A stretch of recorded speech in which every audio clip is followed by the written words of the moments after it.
The best evidence UFO case of all time occurred on the 17th of July, 1957, when a United States Air Force spy plane had a close encounter with an unidentified flying object.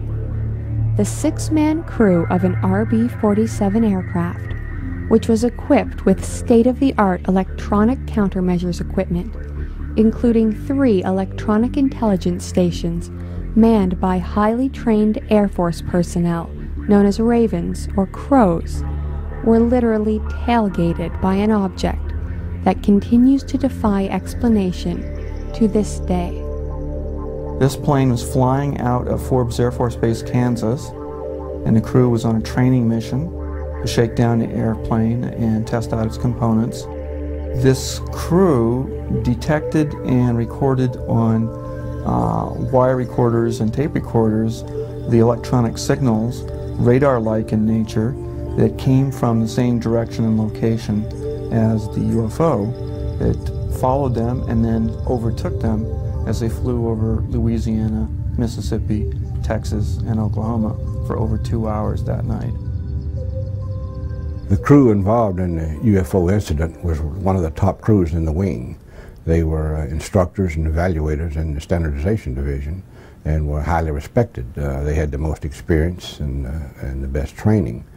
The aircraft commander, in fact, Lou Chase, he made a landing after takeoff. One of the outboard engines froze up and broke off and broke the wing off there, and he brought the aircraft back in to test his skill and as a pilot. In the back end, the 3 Crows back there were the most experienced, and they trained all of the new Crows coming into the wing. Provenzano and McClure trained me when I came in, as a matter of fact. Eventually, these guys were not on the same crew because they had so much experience and knowledge that they were put on separate crews and became 3 instructors and evaluators within the wing. As the RB47 moved over Texas, a brightly lighted object appeared and began to follow the aircraft.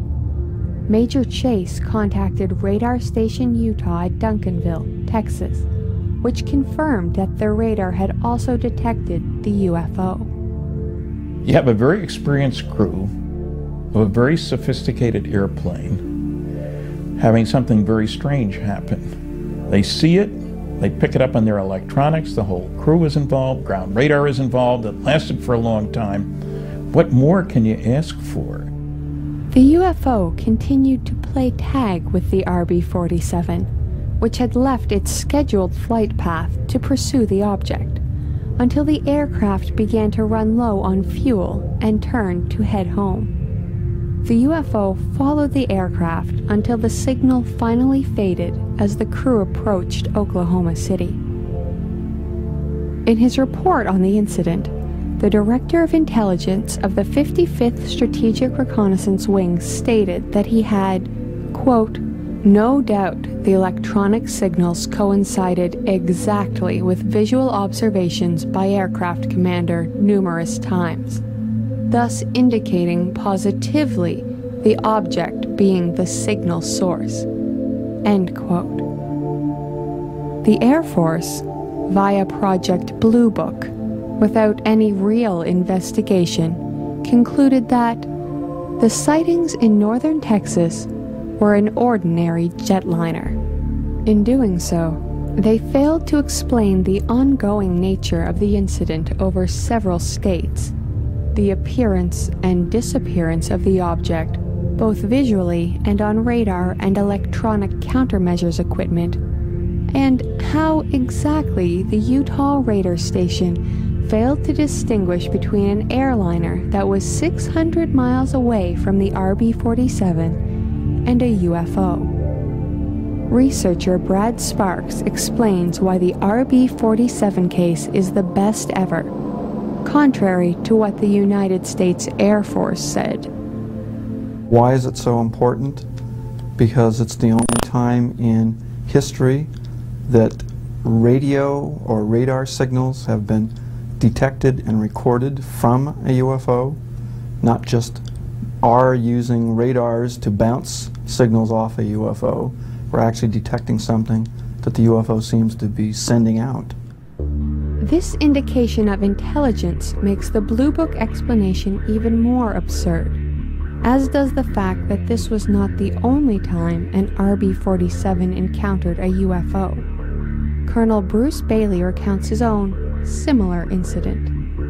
We were flying a Common Cause mission. This was during the Cuban Missile Crisis, where we flew a mission every day to go down and take a good close look at Cuba and to identify any site that should fire on the U-2 or any other U.S. vessel or aircraft. And on this mission, we would fly down to New Orleans and hit a tanker right over the Gulf of Mexico out of New Orleans, get filled up with fuel, and then head on to Cuba. Well, on this mission, shortly after completing our air refueling, we had some aircraft or something come up, bright light, and intercept us, and ground control was tracking it. They could copy it too. And it wasn't with us that long, probably a total of 10 minutes, but that was broken in the middle with a gap of about 2 minutes when it went away. The difference in our experiences than the other crew was our equipment in the back end. All we got was noise. It just wiped us out. We didn't get any intelligible signals at all. When asked what it was that they encountered over the Gulf of Mexico, Colonel Bailey, a decorated Air Force veteran, can only offer the same conclusion reached by Major Chase and his crew 5 years earlier. Unidentified flying object is what would explain it, I guess, because the crew up front could see it. We had no windows in the control compartment. We couldn't see anything. But they could see it, and what they saw jived with what ground control was reporting, and the navigator could also track it on his radar. And it all tied together. There was something there, and it had a capability far greater than anything we could do. In the incident that you're talking about, as well as the incident with my crew, the follow-on was pretty much the same. You had a very thorough debriefing, and in that debriefing you were assured that you didn't see anything, you didn't hear anything, you didn't do anything, and that you would not say anything about it. I've heard of other crews and such running into similar treatment after they reported a UFO, and it got to the point that sometimes you would see something that would actually be a UFO, meaning it's unidentified, but you wouldn't say anything about it, because if you started harping or talking about a UFO incident, that was a good way to end a military career.